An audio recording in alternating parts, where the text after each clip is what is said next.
이번 시간에는 대중명품과 현대 경제 생활에 대해서 우리 모두에게 정말로 열강을 해주실 이성현 박사님을 모실 때 큰 박수로 맞이해 주시기 바랍니다. 이성현 박사님을 모시겠습니다.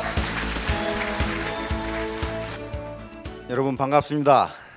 모두 환영합니다. 앞에서 간단하게 제 소개를 들으셨을 텐데요. 저는 1968년에 육군사관학교에 입학을 해서 김신조 넘어온 날 입학을 했습니다. 혼났습니다.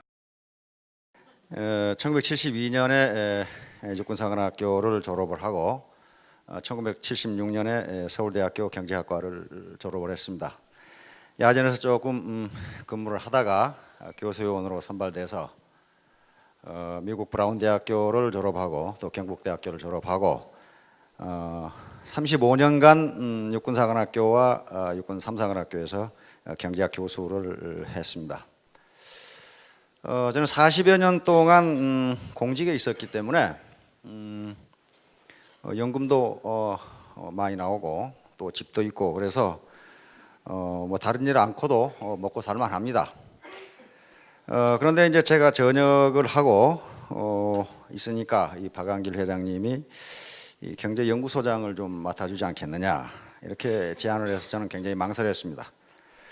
왜냐하면 이 다단계라고 하는 게 네트워크라고 하는 게 우리 사회에서 매우 인식이 부정적입니다. 왜냐하면 워낙 사기꾼들이 많아가지고 특히 부산 대구 지역에서 그 파이낸셜 무슨 뭐 어쩌고 저쩌고 해가지고 금융 피라미드 망해가지고 아주 많아가지고 내가 망한 사람을 수탁해 봤어요. 그리고 제가 이 경제학 교수를 하다 보니까 왜 망했는가를 봤더니 우선 그것을 한 놈이 사기꾼이고 당한 놈은 더 사기꾼이더라고요. 보니까 그거 왜 그러냐면은 현재 우리 같이 안정된 사회에서 이자율이 한 달에 10% 그렇게 나올 수가 없습니다. 그런데 부산에서 망한 피라미드 금융 피라미드 금융 피라미드 한 사람은 지금 감옥에 앉아 있는데 거기에 가입한 사람에게 물어봤어요. 무슨 뭐 퇴직금 다 받아가지고 다 털어놨다. 뭐 가게 뭐 해가지고 다 털어놨다. 그런데 망했다. 그 왜 거기 털어놨냐 그랬더니 아니 한 달에 이자를 10%씩이나 준다는데 그거 안 할 사람이 누가 있느냐. 그래서 그 어떻게 한 달에 10% 준다고 그러더냐. 그랬더니 뭐 부산 세관에 압수되어 있는 밀수품을 팔아가지고 뭐 어쩌고 저쩌고 준다 그랬다 그 말이에요. 이제.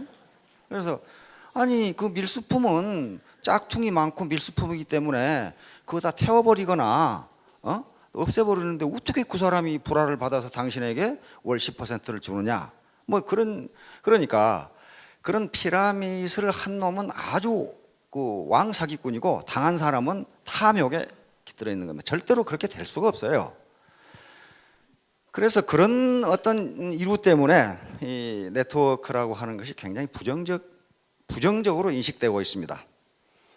그런데 세상 만사는 세옹지마라고 그런 부정적 인식을 우리 사회가 하고 있기 때문에 어쩌면 여기에 여러분들이 앉아 계실지도 모르겠습니다.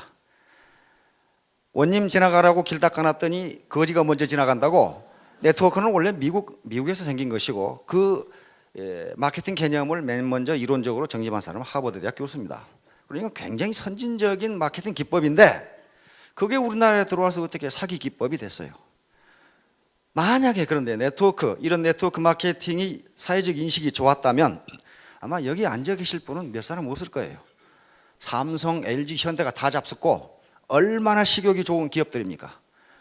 어제 경제신문을 봤더니 모 재벌회사가 주유소까지 한다 그러더라고요.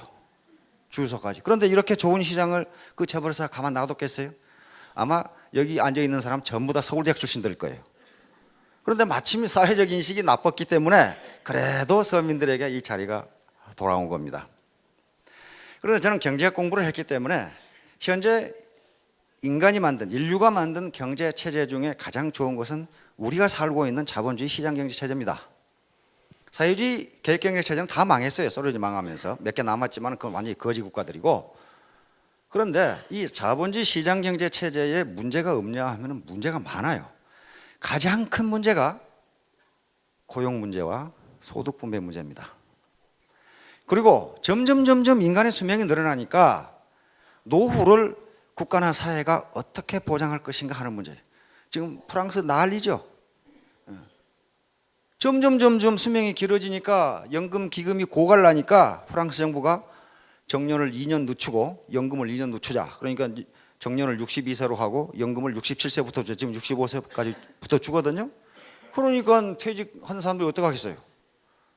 전부 반대하죠. 학생들까지 다 반대하죠. 그만큼 지금 노후 경제 문제와 고용 문제, 소득 분배 문제가 심각합니다. 우리 사회도 마찬가지예요. 계속적으로 나오는 게 구조조정, 정년퇴직자, 그다음에 청년 실업 이런 문제가 나오는데 그걸 해결할 뾰족한 방법이 없어요. 얼마 전에 우리 이명박 대통령께서 일자리 나누기를 제안하셨습니다. 일자리 나누는 게 뭐냐 하면은 지금 하루에 8시간 근무하는데 그렇게 근무하지 말고 6시간 근무하고 2시간은 실업자에게 주자. 그런 말이에요. 지금 프랑스가 그렇게 하고 있거든요. 그러면 점점 나누면 어떻게 되겠어요? 하루에 4시간만 하고 봉급 절반 받아가고 4시간은 실업자에게 주라. 이렇게 될 날이 올지도 몰라요. 하여간 그렇든 저렇든 왜 고용 문제가 이렇게 해결이 안 되냐 하면은 과거에 노동집약적 경제발전 그리고 자본집약적 경제발전이 이루어질 때는 공장 뚝딱뚝딱 지으면 고용이 늘어났습니다. 그리고 고용이 늘어나면 당연히 임금이 나가니까 소득 분배 문제가 괜찮아요. 그런데 지금은 기업의 생산이 늘어나더라도 기술집약적인 생산, 이 성장 그리고 자본집약적인 성장이 이루어지기 때문에 기업의 생산은 늘어나는데 고용은 늘어나지가 않아요. 전부 자동화를 하니까 그래요. 자동화를 하니까 이건 선진국들의 공통적인 문제입니다. 우리나라도 공통적인 문제예요. 그래서 이런 문제에 대해서 관심을 가지고 있었는데 이 고용 문제와 소득 분배 문제를 어떻게 해결할 것인가 하는 문제, 이 두 가지 문제는 경제학을 하는 사람이면 전부 다 고민하고 있습니다. 그런데 싸움만 하지 경제학자들이 이건 제3의 길로 가야 된다. 이렇게 싸움만 하지 도대체 제3의 길이 무엇이냐 해서 영국의 사회학자인 앤서니 기든스 교수가 제3의 길이라는 책을 냈는데 그걸 찬성하는 사람, 반대하는 사람 두 표로 갈라져서 열심히 싸움만 하고 앉아 있어요. 된다, 안 된다? 그런데 마침 우리 이 애터미의 박원길 회장이 경제연구소장을 맡아달라고 해서 제가 이 조사를 해보니까 이 두 가지 문제를 한꺼번에 해결할 수 있는 방법으로 사업을 하고 있더라고요. 그리고 사훈을 보니까 영혼을 중요시한다. 그리고 믿음에 굳게 선다. 뭐 이렇게 돼 있어요. 그래서 이게 무슨 사업만 보면은 어디 산중에 수도단체 같은 비슷한 이런 집단이 아닌가. 진짜로 근데 그렇게 하고 있더라고요. 그래서 그러면 내가 좀 더 이 회사가 현대 경제 문제 그리고 또 우리나라의 경제 문제 이것을 어느 정도 도움을 주는 그런 회사로 발전할 수 있도록 내가 옆에서 조언을 해주겠다 해서 이 자리를 맡게 됐습니다. 일반적으로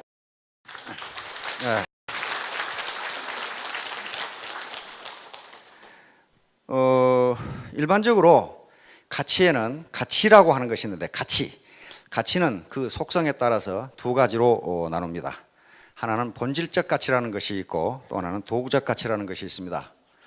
본질적 가치라는 것은 그 자체가 목적이 되는 가치를 본질적 가치라고 부릅니다. 예를 들면 인간, 생명, 사랑, 진선미, 믿음, 긍휼 또는 자비 그런 것들, 그 다음에 또 겸손, 행복 이런 것들이 전부 다 본질적 가치입니다. 이것은 본질적 가치는 매우 장기적인 가치이고 동서고금을 막론하고 그리고 종교나 피부색에 관계없이 그것은 가치 있는 것이다 그렇게 인식하는 게 본질적 가치라고 생각하면 됩니다.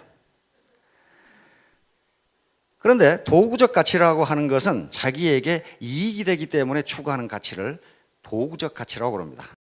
예를 들면 돈, 권력, 재산, 호의호식, 편안함, 경제성, 효율성 이런 것들이 전부 다 도구적 가치입니다. 그런데 이러한 도구적 가치는 주관적 가치이고 단기적 가치입니다. 다시 말하면 또 사람에 따라서 그 가치를 전부 다르게 평가합니다. 예를 들어서 어떤 사람은 호의호식하고 잘 먹고 잘 사는 걸 매우 높이 평가하는 반면 성직자나 철학자나 수도자들은 그걸 매우 가치 없는 것으로 평가합니다. 따라서 이 도구적 가치는 한 사람에 따라서 다르고 사람마다 다 달라요. 같은 사람이라도 어떤 때에는 돈이나 권력, 지위 그리고 호의호식을 매우 높게 평가하다가도 나이가 들면은 다 그런 거 필요 없고 이렇게 되는 수가 있어요. 자, 그런데 여러분들이 금방 앞에 사운을 낭독을 하셨는데요. 이 애터미의 사운은 전부 본질적 가치로 되어 있습니다. 영혼, 인간, 믿음, 겸손 그렇게 되어 있어요. 다시 말하면 본질적 가치를 추구하는 수단으로서, 다시 말하면 도구적 가치로서 애터미는 경영 활동을 한다, 그런 의미입니다. 따라서 애터미가 여러분들에게 제공해 드리는 것은 도구적 가치를 제공해 드립니다. 그 도구적 가치가 뭐냐 하면은 절대 제품과 절대 시스템이라고 하는 도구적 가치예요. 그러니까 이 도구적 가치를 애터미는 여러분들에게 제공해 주고 본질적 가치를 실현하도록 하는 겁니다. 애터미가 궁극적으로 추구하는 본질적 가치는 균형적인 삶이라고 하는 본질적 가치입니다. 그 균형적인 삶을 사는 데 있어서 반드시 이 도구적 가치가 필요하다는 거예요. 애터미가 말하는 균형적 가치는 균형적 삶은 경제적으로 자유롭고, 그리고 배우고 싶은 것을 배우고, 또 내 가족, 내 이웃을 사랑하고, 그리고 사회에 공헌하는 삶, 내 중심에 잘 먹고 잘 사는 삶이 아니고 그것을 초월해서 사회에도 공헌하는 삶, 이것을 균형 잡힌 삶이다, 이렇게 정의하고 있는데, 이것을 실현하기 위한 도구적 가치로 애터미는 여러분들에게 절대 제품과 절대 시스템을 제공해 드립니다. 이 절대 제품과 절대 시스템이 무엇인가 하는 것은 뒤에 박한길 회장님과 다른 강사가 자세하게 설명을 해 드릴 겁니다. 그러면 절대 제품과 절대 시스템이라는 도구만 있으면 성공하느냐? 네버, 절대로 그렇지 않습니다. 사업자 자신이 자기 스스로 절대 시간이라고 하는 투자를 하지 않으면 절대로 성공할 수가 없습니다. 가만히 앉아서 성공하는 법 없어요. 세상에 공짜는 없다고 그럽니다. 감나무에 감이 주렁주렁 열렸는데 홍시야 떨어져라 하고 감나무 밑에 입 벌리고 있어 봐야 떨어지지가 않는다, 그 말이에요. 떨어지기도 하지요. 그러나 하필 입으로 안 떨어지고 눈으로 떨어지는 수도 있어요. 감나무에 주렁주렁 열린 맛있는 감을 따 먹으려면 사다리를 타고 올라가서 따야 되지, 그 밑에 자빠져 누워 있어 가지고는 감을 먹을 수가 없다는 거예요. 바로 애터미가 제공하는 절대 제품은 감나무에 주렁주렁 열린 감이고, 애터미가 제공하는 절대 시스템은 사다리입니다. 사다리를 올라가는 것은 누구도 대신해 줄 수 없고 자기가 직접 올라가서 따야 됩니다. 사다리를 올라가는 수고도 나는 않겠다, 그럼 뭐 하는 수 없죠. 뭐 평양감사도 제 싫으면 그만이라는데. 그런데 사다리를 올라가려고 그러니까 자꾸 바지가랭이를 잡아다니는 놈이 있어요. 못 올라가게 자꾸 잡아다녀. 그게 뭐예요, 그게? 자꾸 바지가랭이를 잡아다니는 놈. 그게 자존심이라고 하는 거예요. 자존심이 자꾸 잡아다녀. 그 자존심의 근거는 주로 과거에 있습니다. 과거. 내가 서울대학 나왔는데 말이야, 나를 리크루팅 하려고 한 놈 보니까 말이야, 이 하파리 대학 나왔는데, 내가 그래도 서울대학 나왔는데, 그리고 내가 그래도 말이야 이 고급 대기업의 간부였는데 말이야, 부장 차장이었는데, 저 허접한 사람들하고 내가 사업을 해? 내가 굶어 죽었으면 죽었지. 그럼 굶어 죽어야지, 하는 수 없어요, 그건. 야, 이래 봬도 말이야 내가 고급 공무원이었는데 여기 와서 이런 일을 해? 그 과거가 자꾸만 잡아다녀. 못 올라가게 자꾸만 잡아다녀. 그 과거를 떨쳐버리지 않으면, 그 자존심이라는 자꾸 바지가랭이를 잡아다니는 걸 떨쳐버리지 않으면 사다리에 올라갈 수가 없습니다. 그 감이 있어도 가만히 보고 있을 수밖에 없어요. 그래서 신화에 보면은 기회의 신이 나옵니다. 그 신 이름은 카이로스예요. 올림포스 최고 권력자인 제우스 신의 아들입니다. 그런데 카이로스라고 하는 기회의 신은 어떻게 생겨먹었냐 하면은, 앞에는 머리숱이 굉장히 많고 뒤는 대머리로 생겨 있고, 다리와 등에는 날개가 돋아 있고, 그리고 빨개 벗고 있습니다. 한쪽 손에는 저울을 들고 있고 한쪽 손에는 칼을 들고 있고 그렇게 되어 있습니다. 그리고 카이로스의 발 뒤꿈치는 항상 들려 있습니다. 왜 그렇게 생겼냐 하면은 빨개 벗고 있는 것은 모든 사람이 빨리 발견할 수 있도록 빨개 벗고 있는 것이고, 앞머리에 숱이 많은 것은 기회가 자기 앞으로 오면 움켜 잡으라고 그렇게 앞머리에 숱이 많게 되어 있습니다. 뒷머리가 머리털이 하나도 없이 대머리로 되어 있는 것은 일단 놓친 놈은 절대로 잡지 못하도록 뒷머리에 머리가 없고, 다리와 등에 날개가 돋쳐 있는 것은 기회를 놓친 놈이 잡으러 오면 빨리 도망가라고 그렇게 되어 있다고 합니다. 한 손에 저울을 들고 있는 것은 이것이 기회인지 아닌지 빨리 달아보라는 것이고, 한 손에 칼을 들고 있는 것은 기회라고 생각되면 칼같이 결단하라는 그런 의미라고 합니다. 그래서 기회는 왔을 때 잡아야지 이미 지나가 버린 다음에는 기회를 잡을 수가 없습니다. 애터미는 여러분들에게 부자가 될 수 있는 또는 성공할 수 있는 기회를 제공해 드리는 것이지 부자를 만들어 주지는 않습니다. 감을 달게 만들어 놨고 그 감나무에 올라갈 수 있는 사다리를 제공해 주는 거지 직접 올라가서 감을 따주지는 않습니다. 그렇게 할 수가 없어요. 자기가 해야 되는 거예요. 자기가. 제가 사관학교 교수로 있을 때 어떤 대학에, 어떤 도시에서 세미나를 한 적이 있습니다. 그 도시 발전 문제에 대해서 세미나를 했는데, 세미나가 끝나고 그 도시 이 간부들, 그러니까 공무원들하고 같이 식사를 하면서 이 도시에는 그 도청 유치위원회 같은 것이 없느냐. 그 당시 도청을 이제 옮기면서 각 도시에 자기 이 도시로 도청을 유치하려고 그 위원회가 구성해서 활발하게 활동을 하고 있어요. 근데 그 도시는 조용해요. 그래서 이 도시는 그런 거 없느냐 그랬더니 있대요. 근데 있는데 왜 이게 활동이 그러느냐 그랬더니 안 된대요. 뭐 때문에 안 되냐 그랬더니 그 유치위원회 모여서 회의를 하면 처음에 몇 마디 하다가 나중에 쌈박질이 벌어지는데, 뭐 때문에 쌈박질이 벌어지냐면은 자기가 더 양반이라고 쌈박질이 벌어진다는 거예요. 그리고 자기 몇 대 조부가 뭐 영의정이었고 뭐 무슨 판서였고, 그래가지고 서로 양반이라고 쌈박질 하다가 끝난다는 거예요. 그러니까 회의를 안 하는 게 낫다는 거예요. 몇 대 조 할아버지가 영의정이면 그거 뭐합니까 그래. 그래서 그럼 그분들은 뭐 하느냐, 그분들은 지금 뭐 사회적 기여가 있느냐 그랬더니 전혀 그런 것이 없대요. 전혀 그런 것이 없다. 그러니까 현재 사회적 기여를 거의 전혀 못하고 있는 분들이 주로 과거 타령을 해요. 과거에 그래도 내가 뭐였다. 과거 타령은 미래를 살아가는 데 있어서 전혀 도움이 되지 않습니다.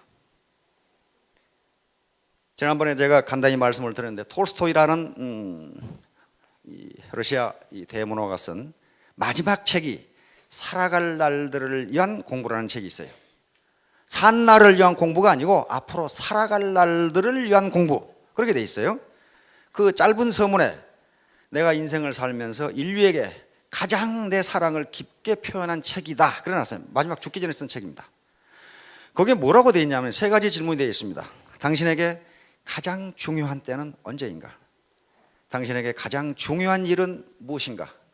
당신에게 가장 중요한 사람은 누구인가? 이렇게 세 가지 질문이 되어 있어요. 톨스토이는 뭐라고 대답하냐면은 당신에게 가장 중요한 때는 바로 지금이고, 당신에게 가장 중요한 일은 바로 지금 당신이 하고 있는 일이고, 당신에게 가장 중요한 사람은 바로 지금 당신이 만나고 있는 사람이다. 이렇게 현재를 중요시하지 않고서는 미래의 삶이 과거와 똑같이 된다는 거예요. 고등학교 때 공부 잘하는 학생을 보면 제 시간에 제 공부합니다. 영어 시간에 영어 공부, 수학 시간에 수학 공부, 국어 시간에 국어 공부해요. 근데 공부 못한 놈은 수학 시간에는 꼭 밑에다가 영어책 놓고 보고 있어요. 영어 시간에는 수학책 놓고 보고 있고, 제 시간에 제 일을 안 해요. 톨스토이의 말에 따르면 여러분들에게 가장 중요한 시간은 지금이고, 중요한 일은 지금 강의를 듣는 일이고, 가장 중요한 사람은 강사이고, 강사에게 가장 중요한 사람은 바로 여러분들입니다. 새벽같이 오셔가지고 졸리는 분들도 많을 텐데, 하버드 대학 도서관에 가면은 오늘 흘린 침은 내일 흘릴 눈물이다 이렇게 돼 있어요. 하버드 대학생들은 머리가 나쁜 사람인지 압니다. 뭐 때문에 침을 흘리는지는 모르겠지만은 하여간 현재가 가장 중요합니다. 과거가 중요한 게 아닙니다. 과거 내가 뭘 했던, 저도 사회적으로는 그래도 꽤나 목에 힘이 들어가는 사람들과 많이 알고 지냅니다. 공직을 한 40년 하다 보니까. 그러나 그게 그렇게 중요한 게 아니에요. 제 사명은, 또 제가 사명으로 삼고 있는 것은 이렇게 어려운 사람들, 직장을 구하려고 해도 구할 수도 없는 사람들, 이것저것 해보지만 맨날 망해가지고 빚만 있는 사람들, 그런데 앞으로 살 날은 창창한 사람들, 이걸 어떻게 조금이라도 도와주느냐. 왜냐하면 저는 이 국가로부터 40여 년 혜택을 받았으니까 그 이제 베풀고 가야 될 거 아닙니까?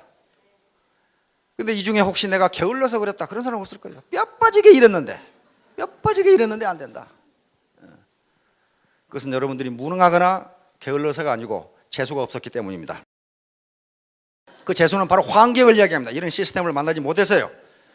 아까 이덕우 총장님께서 말씀하시기를 17년간 네트워크를 했는데 지하 17층을 만들었다 이렇게 됐단 말이에요. 땅굴을 계속 파고 들어갔어요. 그것은 이덕우 총장이라는 양반이 게을르게 일했다거나 무능하다거나 그래서 한 게 아니고 재수 대가리 없이 그런 네트워크를 만나서 그러는 거예요. 재수 대가리 없이.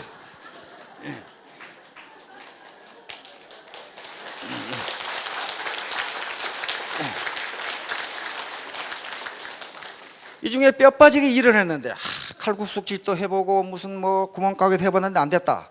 그건 재수 대가리 없이 돈 안 되는 일만 했기 때문에 그래요. 그건 자기 잘못이 아닙니다. 환경이라고 하는 것이 그렇게 만들어집니다. DMS 시스템은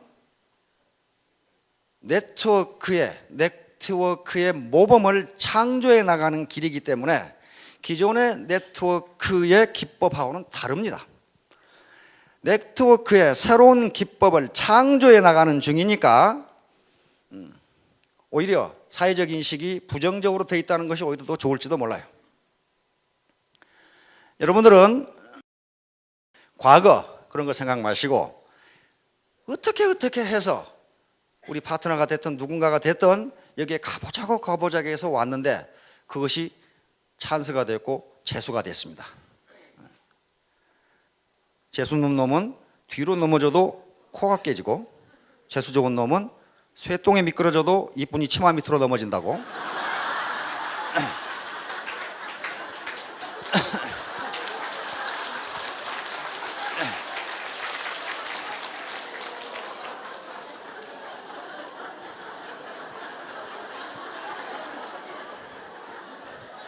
여러분들은 재수 좋게도 어떻게 끌려서 애터미 치마 밑으로 넘어졌습니다.